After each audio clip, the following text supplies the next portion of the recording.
Okay, so I would like to start with a story. Um, so I'm a college senior here in Tokyo, and I'm on the job market. So I'm a very young man. Um, Many years ago, and I go to this job seminar for a prestigious Japanese firm here in Otemachi, actually. And right outside this room, before I go in for the job seminar, there's this four boxes with a sign that says, "Please submit your resume into the appropriate box." Okay, and the first box says Tokyo University, very off-putting, right? Second box says Hitotsubashi University, and the third box says Waseda and Keio. And for those of you that are not familiar, these are considered to be some of the best schools in Japan, right? And the fourth box just says other, right?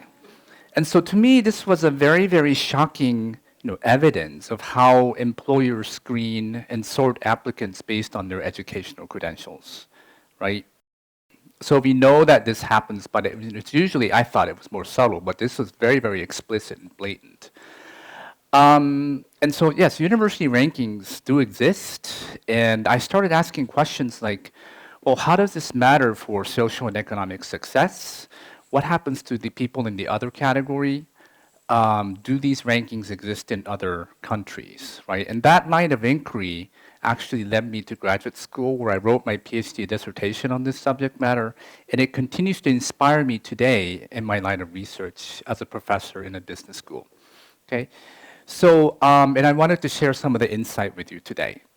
So university rankings, they do exist. In the US, yes, there's indisputably the Harvard, Princeton, Ivy Leagues, Chicago, MIT, Stanford, you know the names, right? And in the UK, we have Oxford and Cambridge. And in the Asian context, we have like Seoul National in South Korea, Peking University in China, India Institute of Technology in India, and the list is very extensive. So any country that I travel to, I hear these like nightmare horror stories. So parents and their students getting so involved and consumed, right? Trying to get into the right college, right? And we're talking about, the college admissions process, the hyper-competitive entrance examinations system, and not to forget the private industries that cater to their needs. So like supplementary education, cram schools, specialized consulting services that try to improve your chances of getting into these universities.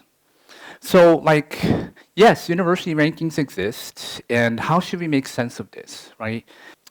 And yes, it does sound a little bit, a little bit of a doom and gloom, but it's not necessarily, it doesn't have to be that way because, yes, as long as you maintain a sense of purpose and learn to control the process, there could be a positive outcome from this process. Okay, so how do we explain this? We can think of two possible explanations, human capital or signaling, okay? So human capital is the idea that people invest in their human capital, in this case, university education, and people do this because it makes them more productive. So they want to get into the higher ranking universities because it makes them productive at the end of the day, and that makes them more valuable, right? So the labor market will reward you for having a higher quality human capital. Signaling starts with the idea that the labor market is an imperfect place. So employers do not have perfect information about your productivity. So they will look at the pool of candidates and they'll say, well, she looks very young, she looks very productive, but I actually don't know how productive you're going to be, right? Or he looks very healthy, he's very well dressed, but how productive will he be when he starts working for me? So in the absence of, having information about your productivity, employers will actually look at signals, in this case, educational credentials, as inexpensive and convenient ways to sort you, to make an assessment about your productivity. So that's the signaling explanation. So both human capital and signaling, what they're trying to do is to differentiate your status, right? People invest in this because they want to differentiate themselves in the labor market. And long ago, college education, having a college degree was sufficient enough to distinguish yourself in the labor market. But those days are long gone, right? So these days, it's not just a matter of how many years of education you have, but where you went to college. And that's why this brands is a way to distinguish yourself, right? So yes, both human capital and signaling, they assume that people invest in human capital and signals because it makes them more productive. And at the end of the day, they expect something. They expect something in return, right? So what is that something?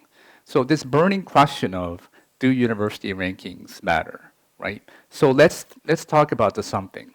So the study is quite definitive on this, that the rate of return to attending a higher ranking university is definitely positive, right? So if you attend a prestigious university, you're more likely to enjoy higher returns, higher salaries, greater likelihood of being promoted into positions of leadership, positions of power, right?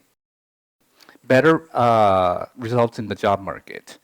For example, here we're looking at a figure which shows what recruiters look for when they screen applicants in elite professional firms, okay? And this is like, the number one reason here is school prestige. So they receive a number of applicants, resumes, and school prestige is the number one thing that they look at, okay? There's been an ethnography done on Wall Street of how investment banks recruit candidates. And the finding is shockingly similar to what I talked about in the first slide, about the 4 boxes, right? So in the Japanese context, it's quite blatant that you do it in front of the students. In Wall Street, it's a little bit more subtle because they do it behind the scenes. What they do is they collect resumes, and there's 3 boxes. There's Harvard, Princeton, and other, right? And God forbid you put Yale, Columbia, and Penn into the other box because, that's how they screen applicants. There's only 3 boxes. And so why do employers do this? Well, employers do this because, again, it's a very, very convenient way for them to screen applicants. They explain that, well, the screening has already taken place, right? If you're smart enough to get into Harvard, you're smart enough to work for us. So we don't have to, right, go out and test you, monitor you to see how productive you are. We also want your brand, right? That we've got, half the people that work for us have a degree from Harvard and Princeton. So yes, it's very, very clear that there are benefits to to graduating from these elite universities.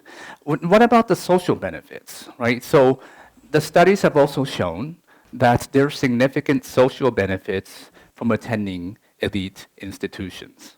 So, examples of increases your likelihood of getting married in the marriage market, partner selection, dating and matching sites are not shy to put educational credentials front and center. There are, dating sites which select candidates, members, based on where you graduated from. If you're not a graduate of the top 20 university, you're not eligible, right? Very, very exclusive. So yes, there are certain social benefits as well. So let's talk about how do we live in this world, right? And I should first say that I'm not an advocate of this rigid university ranking system. As a matter of fact, as a parent of 2 young children, I'm becoming increasingly more concerned about how this competition has intensified over time, right? And it's very clear that there is this template or an equation of how to get accepted into these top-ranking schools, right?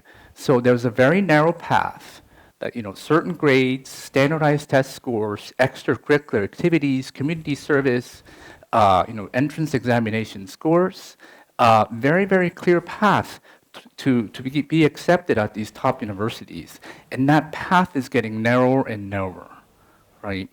So it puts a lot of pressure on the students and the children that have to go through this process. And I'm afraid that, the more you become involved, the more the competition intensifies, the more we lose our sense of individuality, creativity, and sense of purpose. So, but we have to be realistic and pragmatic about this because university rankings are not going away, right? We live in a world, at least not in my lifetime.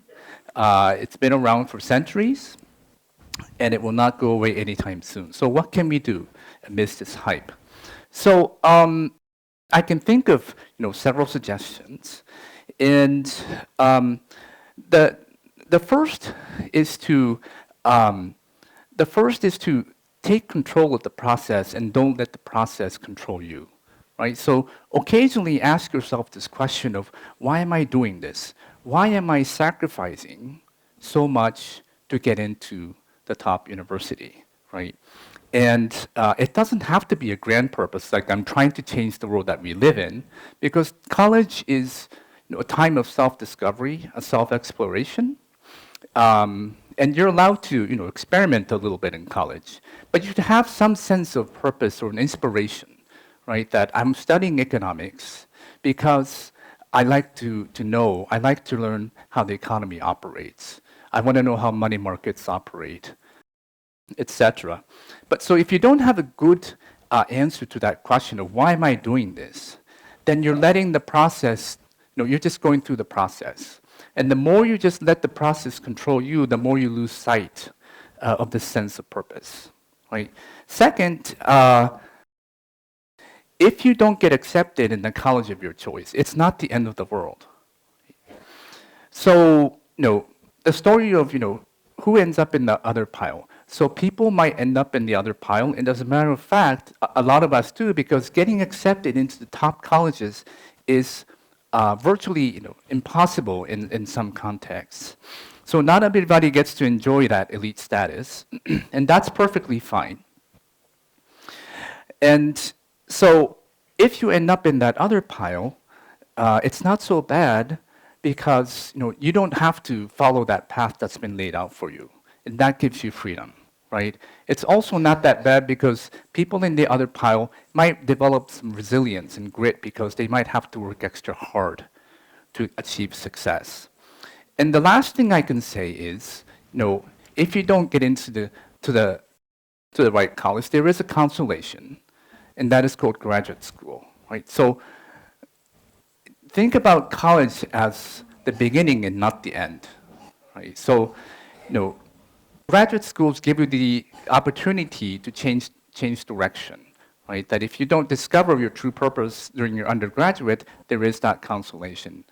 And my experience in this is that when I was in high school, I wanted to build robots, right? And I went into mechanical engineering. I went to an engineering school, but I changed my mind. And then I went on the job market and I actually went into consulting, right? When I was doing consulting, I discovered that I'm interested in social science. And then ultimately I went into graduate school, studied sociology, and received a PhD in sociology. And I remember in graduate school that I'm reading this book called Human Capital by Gary Becker, and it's about basically the modeling human behavior, the economic approach to human behavior. I'm turning the pages and I have this electrifying feeling, goosebumps going up, right? My pores are opening up because here was a theory that was so powerful that I could really relate to it. And I knew that at this moment, it was like this moment of clarity that I had found my true purpose, right? Graduate school has really offered me that opportunity to do that. And that's why it's carried me to this career in academics and conducting research. So people that advance to graduate school, they have a better sense of purpose. They're more inspired to study what they're doing. And at the end of the day, learning should be inspiration, right? You have to be inspired to study what you want to study. Learning with sense of purpose and meaning brings greater happiness for you as an individual and as society as a whole. Thank you for listening.